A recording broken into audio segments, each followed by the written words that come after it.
All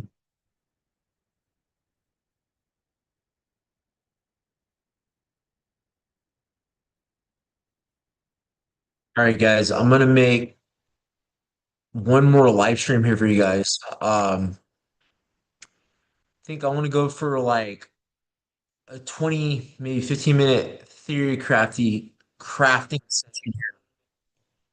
Um, and basically what we're gonna do here, right, is we're gonna go over um philosophies, right?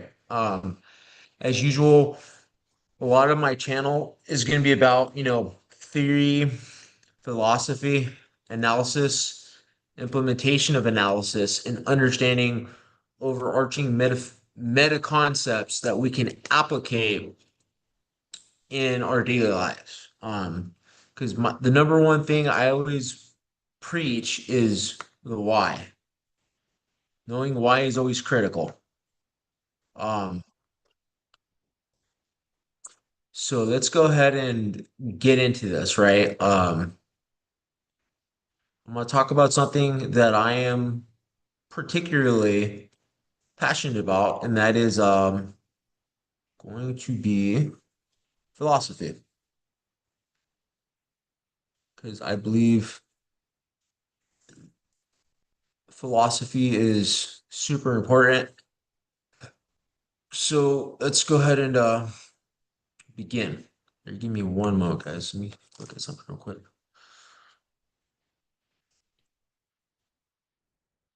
Okay, that's not what I wanted, but okay.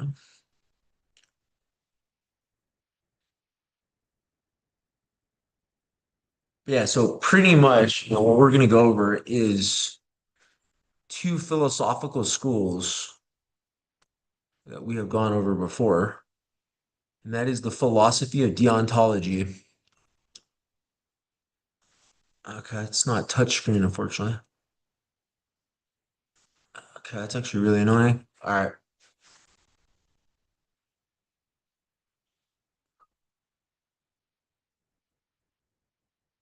So the philosophical school of deontology, um, we're the school of enlightened self-interest, have different presuppositional tenets, right?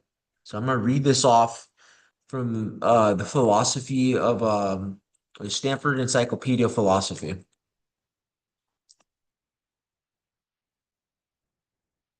then we're gonna kind of go over the difference. So the first one is enlightened self-interest is a concept in ethics that suggests that acting in a way that benefits others ultimately also serves one's own interest. It's often framed as the idea that doing good leads to doing good for others. This perspective acknowledges that while self-interest is a natural human motivation, it can be expanded to encompass a broader understanding of what truly benefits, including the well-being of others. So, kind of what you know what enlightened self-interest is trying to do is it's trying to attempt to resolve the paradox of self-preservation, and that paradox is that you prioritize um you're going to prioritize you're going to prioritize your self-preservation above the welfare of others, right? So there's this us versus them mentality, the individual versus the group, right? This is something that is very common among transactional and non-transactional relationships.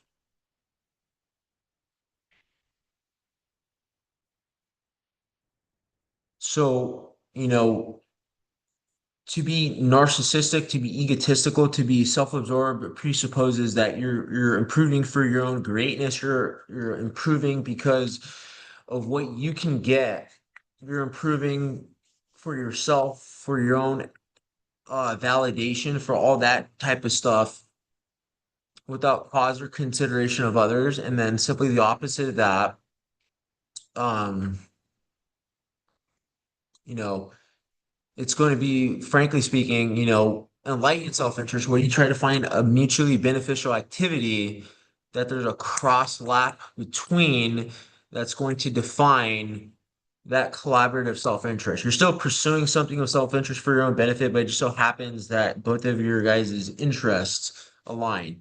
Robbing a bank. Two robbers go into a bank. They're both like, yeah, let's work together and rob the bank. They don't really care if the other one gets the money. They just so happen to be robbing the bank at the same time. So it's mutually beneficial to cooperate, but they're not cooperating for the sake of cooperation. So let's continue. It challenges the narrow view of self-interest as purely personal gain, suggests a broader definition encompassing the well-being of the community, resulting in more fulfilling and beneficial. While it does involve consideration for others, enlightened self-interest is not about self, it's about recognizing that acting with consideration can be a win-win where both the individual and the group benefit. So basically, the notion of self-interest, or rather enlightened self-interest, it's a more informed version of self-interest. It's concerning itself with the notion of seeing that cooperative action is going to lead towards a higher return on investment. There's this cooperation in the group and the enlightened individual individual because of future long-term benefit of self-interest, monetary rewards. Okay, that's not what I want. Technology is so advanced. All right. Monetary rewards, uh, housing, real estate, preferential action, right? We can have some preferential action.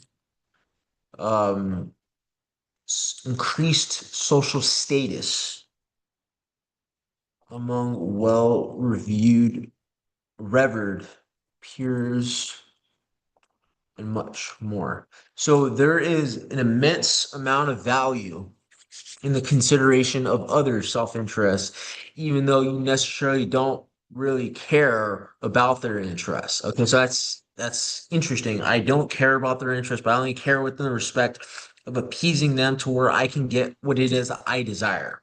Okay, sounds somewhat manipulative, but there are some people that do this type of thing. Okay.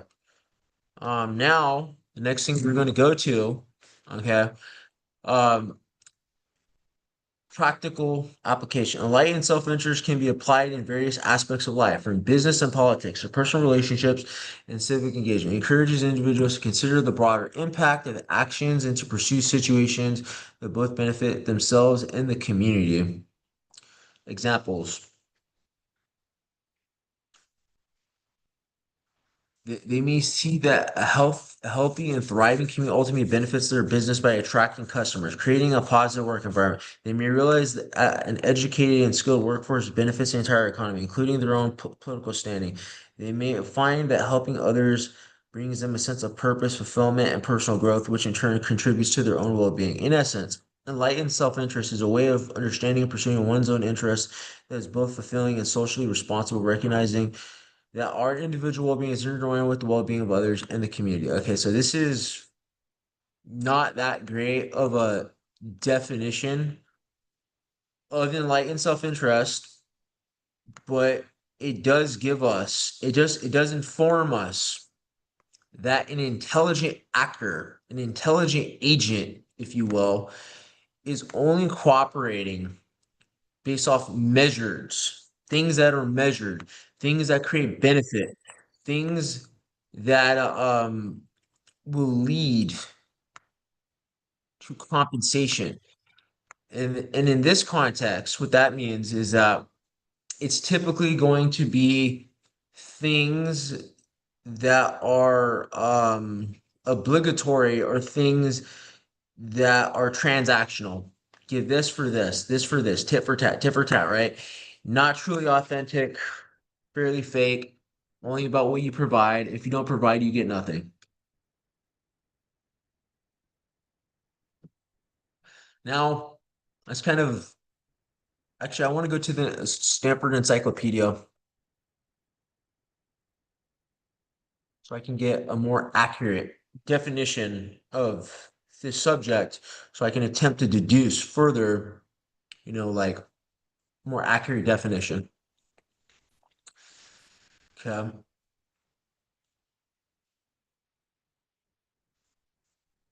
Give me one second, guys.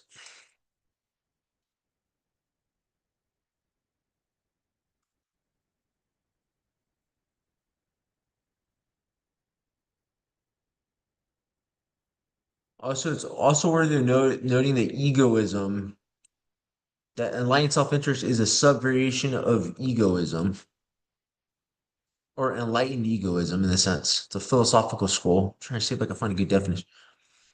There's ethical egoism. I haven't studied this since my freshman year of college. Rational egoism. Been a long time since I've read this.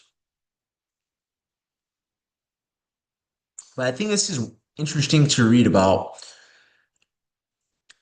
All forms of egoism require explication of self-interest or welfare or well-being. There are three main theories: preference of desire or desire counts identity, self-interest with the satisfaction of one's desires. Most often plausibly, desires are restricted to self-regarding desires. What makes a desire self-regarding is controversial, where there are clear cases and counter cases. A desire for my own pleasure is self-regarding. A desire for welfare of others is not. Objective accounts identify self-interest with possessions of states such as virtue that are valuable, independently whether they're desired. Hybrid accounts give both desires of pleasure in the states that are valued independently of whether they're desired. For example, perhaps the increase to my well-being brought about by a satisfied, or perhaps the increase to my well-being brought by a piece of knowledge is even greater if I desire taken pleasure. Hedonism, which identifies self-interest with pleasure, is either a preference or an objective account, according to whether what counts as pleasure is determined by one's desires. Psychological egoism claims that each person has but one aim, her own welfare. This allows for actions that fails to maximize perceived self-interest, but rules out sorts of behavior of psychological egoism, like to target, such as altruistic behavior motivations by thoughts of duty. It allows for weakness of will, since the will, okay, that's a weird one. Since in the weakness of will cases, I am still aiming at my own welfare. I am weak and I do not act as I am. It allows for aiming at things other than one's welfare, such as helping others, where these things are a means to one's welfare.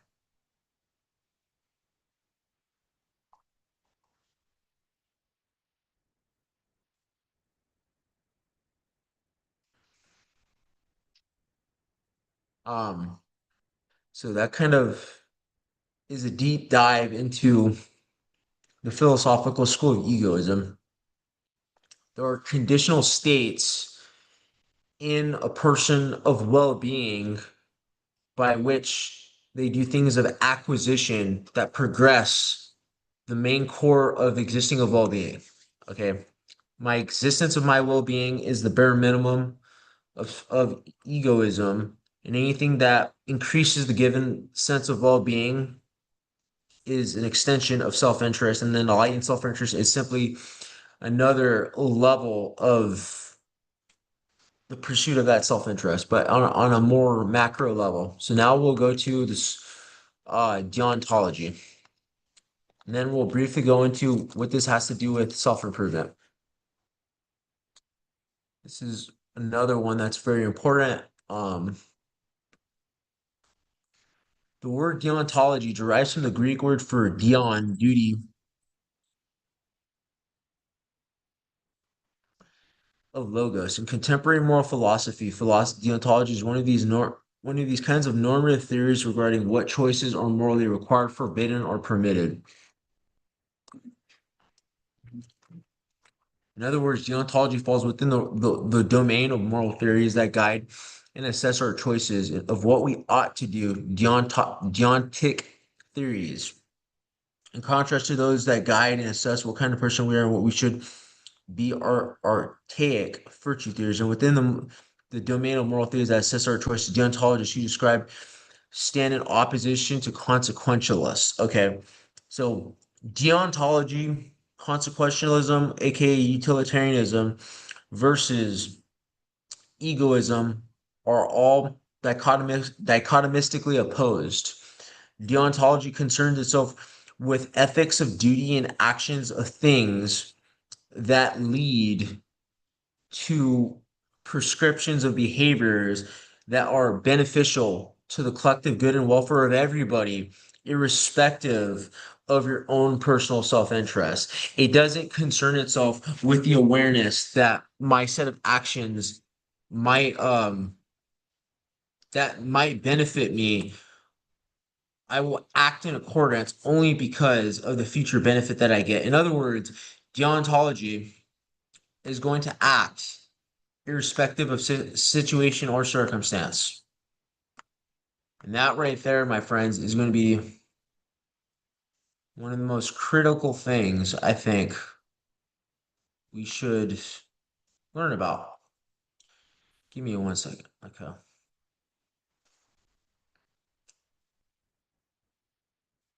One moment, guys. So then,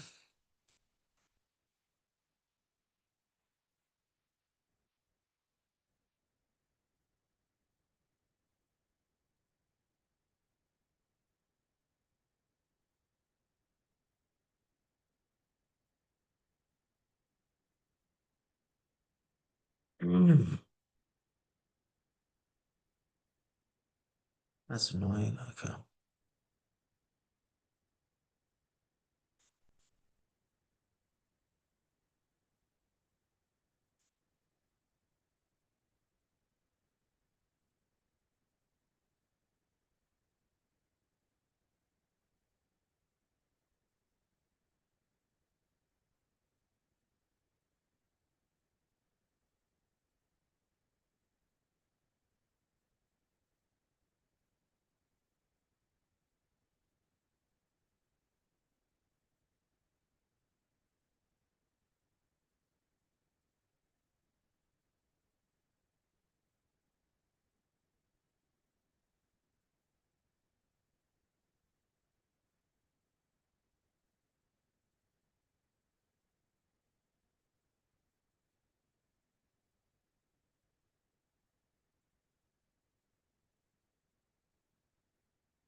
Consistent set of behaviors that does not concern self with your sense of self-interest,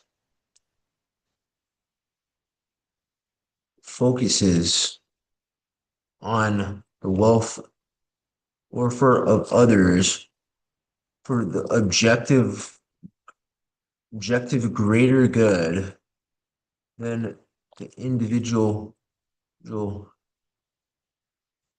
good of the self.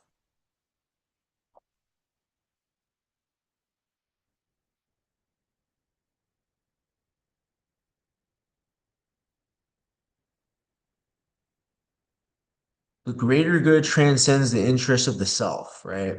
So one thing we're starting to see here is that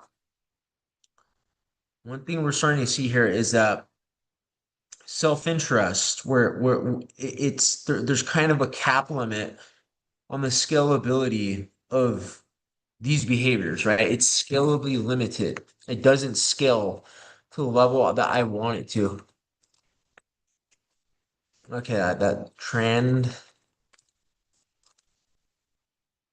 seems I can't spell the trend. I mean, that's close enough, but is that not spelled right? Spelling something wrong, but transcends the interest of the individual. It's going to be more consistent, unconditional versus conditional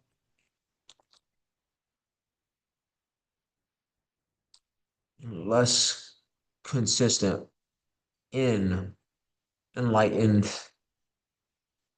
self-interest,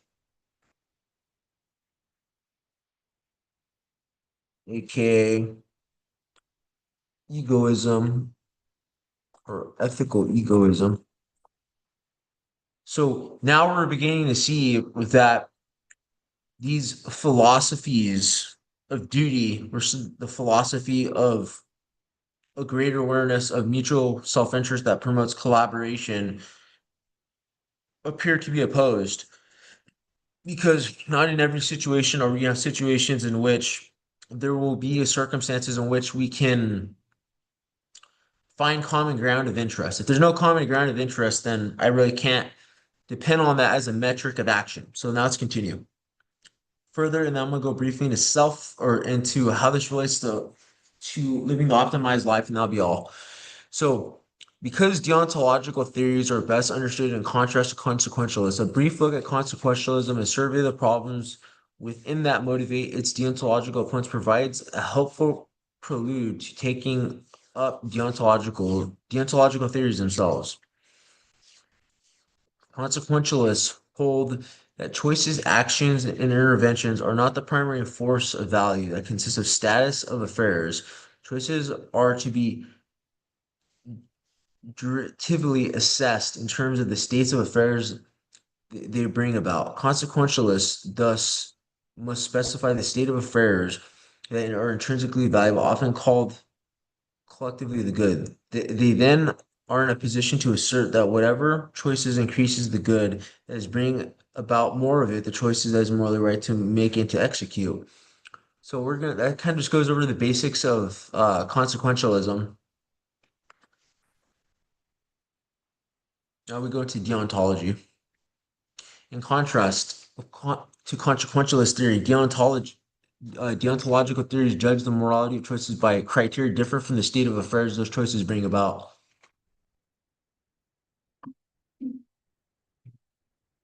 The most familiar forms of deontology, and also the forms presenting the greatest contrast to consequentialism, hold that some choices cannot be justified by their effects, and that no matter how morally good their consequences, some choices are morally forbidden.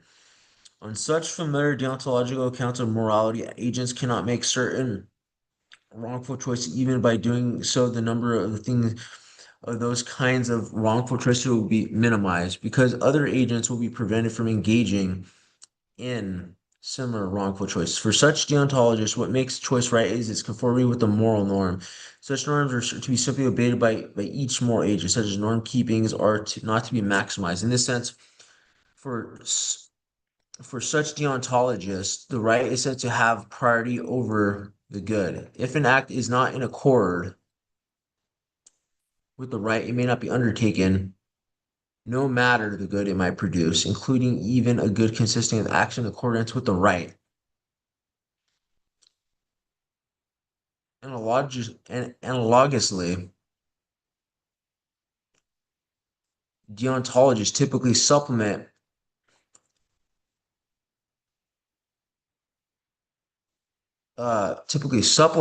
non-consequentialist obligations with non-consequentialist permissions. That is, certain actions can be right even though not certain norms here of permission and not of obligation. Such actions are permitted not just in the permitted to do, even though they're productive of less good consequences than their alternatives. Such strongly permitted actions include actions one is not obligated to do, but importantly, are included are actions one is not obligated to do. And it is this last feature of such actions that warrants their separate mentions for deontologists.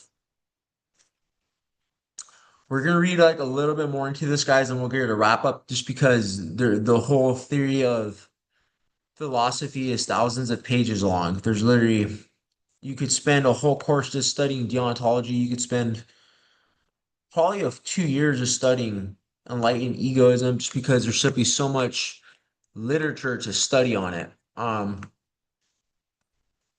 I really want to drive home that there is a whole world out there. Agent-centric deontological theories. The most traditional mode of taxonomizing Taxonomizing deontological theories is to divide between agent-centered versus victim-centered, patient-centered theories. Consider the first agent-centered deontological theories. According to agent-centered theories, we each have both permissions and obligations that gives us agent relative reasons for action. And agent relative reason is an objective reason, just as are agent neutral reasons. Neither is to be confused with either the relativistic reasons or relativist meta-ethics, nor with the subjective reasons. That reason is so called because it is a reason relative to the agent. Whose reason it is?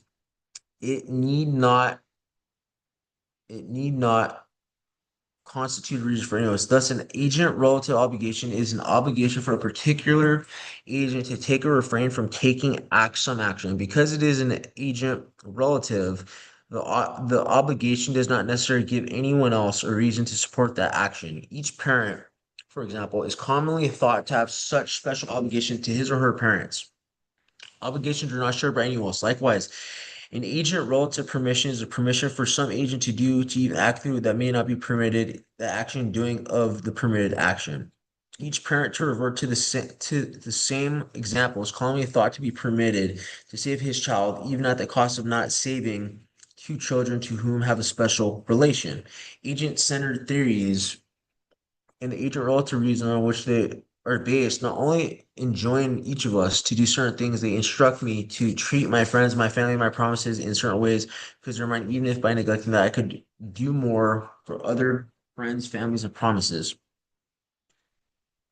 I'm gonna read a little bit more, guys, and I'll get a wrap up here just because, like I said, there's just so much to go over. Um,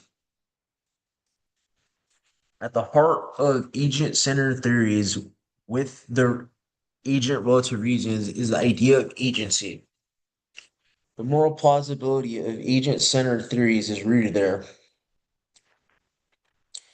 The idea is that morality is intensely personal in the sense that we are each enjoined to keep our own moral house in order.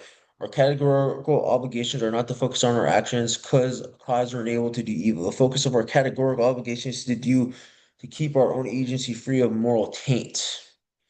And that right there, guys, is the fundamental component of deontology.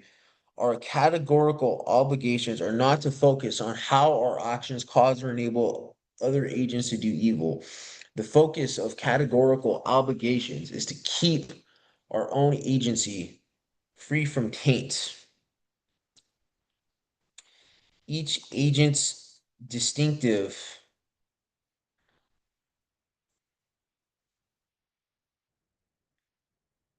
um,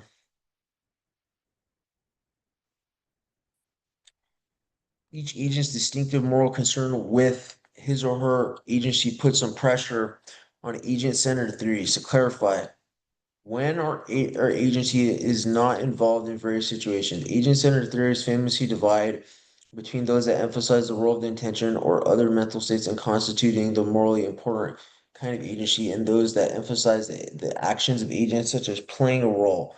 There are also agent-centered theories that emphasize both intentions, actions, and equally in constituting the morally relevant agency of a person.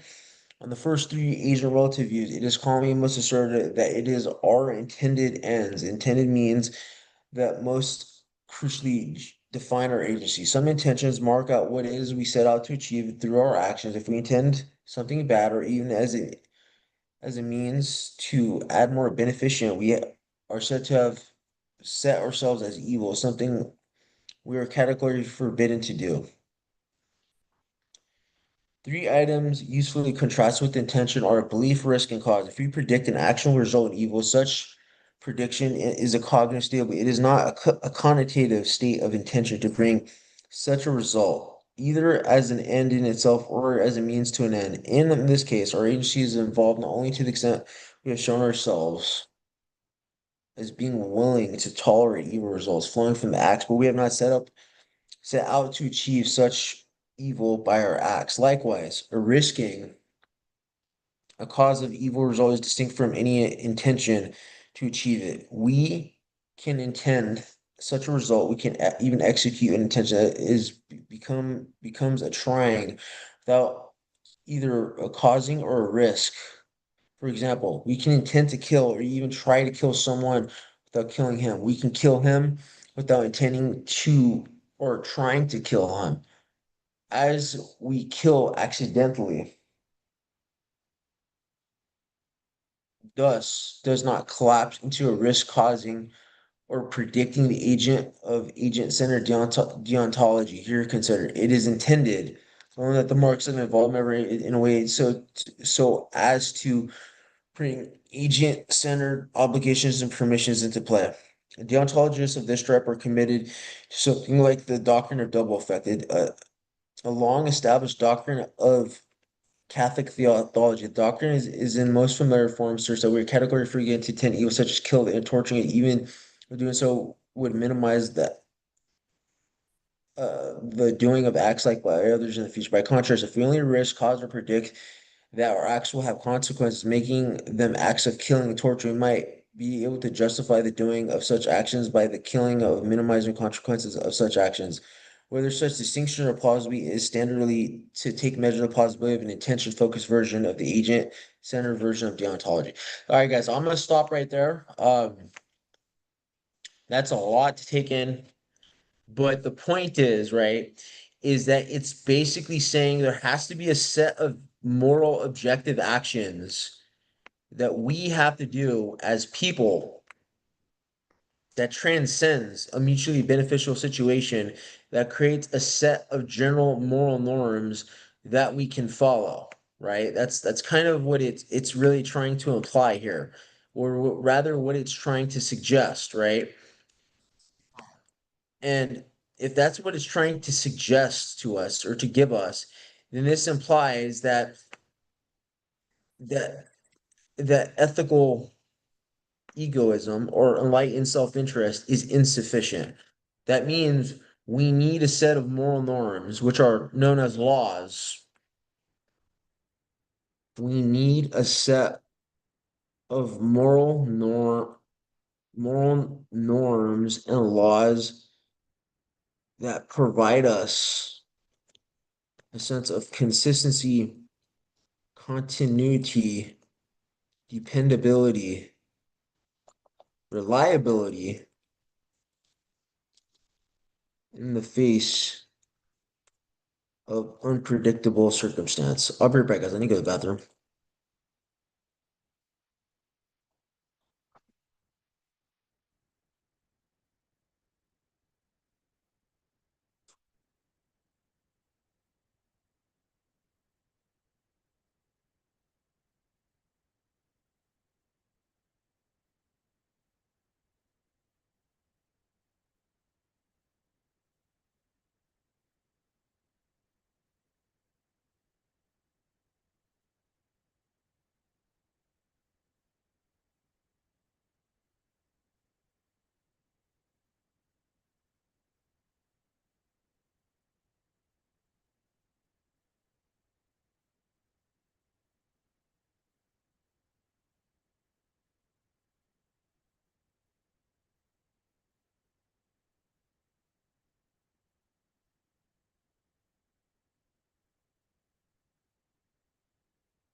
Okay, guys.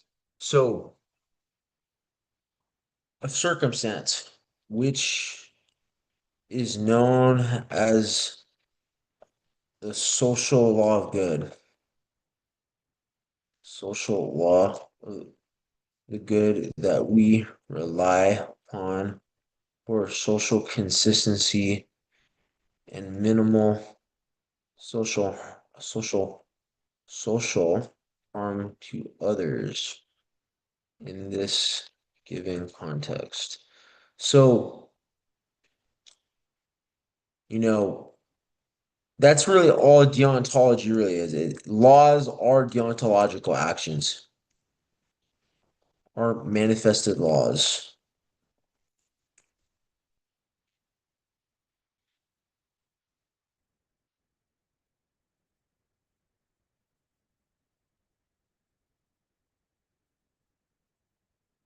Some basic ones: no killing, no rape, no torture.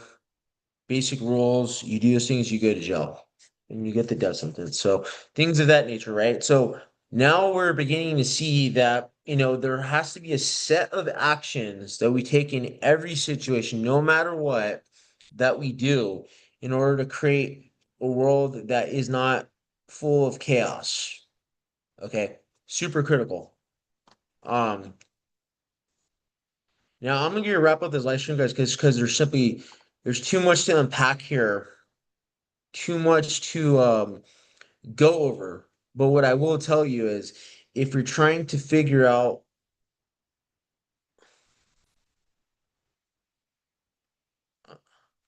one second, guys.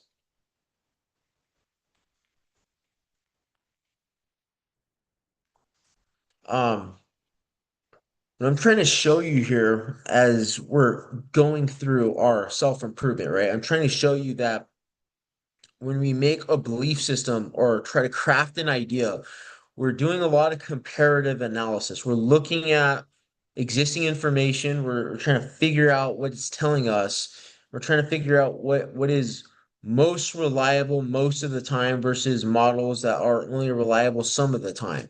In the case of living an optimized life, I probably want a model that's going to be more consistent most of the time. Enlightened self-interest, from at least from my point of view, fails to do this because it doesn't inform us about situations that are not mutually social or mutually self-interest based all the time, right? But what's more consistent and more probable is that we just don't kill people, we don't rape, we don't torture people, we don't lie, we don't cheat, we don't steal the majority of the time to create a consistent form of social trust in order to do things. So in this sense, we're beginning to see that worldviews and world models matter in being able to conduct ourselves in the best possible way in our day-to-day life, right? I think a lot of us are bullshitting ourselves just going through the day, not really concerning ourselves with things or with our belief systems of what we view and how we view it. So I would definitely encourage you guys to read up on the different types of philosophical schools. I think it's a tool for self-improvement if you know how to use it and you can actually applicate it, and it will inform you because there's going to be social situations that are going to be immensely complicated, and this will help you navigate that. That's all I have you guys for optimizing forward. I hope you enjoyed this theory crafting session. Thank you. Let me see here. Okay.